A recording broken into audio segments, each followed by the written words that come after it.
ரொம்ப நாள் கழிச்சு அண்ணாச்சி உள்ளே வராங்க. ஆனால் வந்தால் கருத்தை பேசுவாங்கல்ல. என்ன சொன்னாங்கன்னா, இங்கே பாருங்க, நீங்கள் 5 லட்சம் பேருக்கு வேலை தரேன்னு சொன்னீங்கடா, எத்தனை பேருக்கு வேலை தந்திருக்கேன்னு அந்த லிஸ்ட்டை கொடுங்க, நான் கரெக்ட் பண்ணி பார்க்குறேன். நீங்கள் பொய்யா சொல்லுது எனக்கு நல்லா தெரியுது. பாருங்க, நாங்கள் அடுத்து வரும்போது என்ன நடக்கணும் எங்களுக்கே தெரியாது அப்படின்னு ஹெட்மாஸ்டர் எப்படி கண்டிப்பாரா அது மாதிரி கண்டிக்காரலாம்.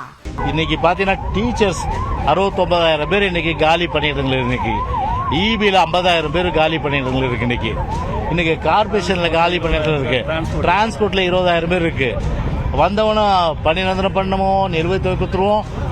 பணி அது மட்டும் இல்லாமல் வந்து டிரான்ஸ்போர்ட்டில் இன்னைக்கு நிலுவைத்தொகையெல்லாம் கொடுத்து பிச்சை எடுக்கிறாங்க. இன்னைக்கு தொழிலாளர்லாம் தட்டு ஏந்தி பிச்சை எடுக்கிறாங்க.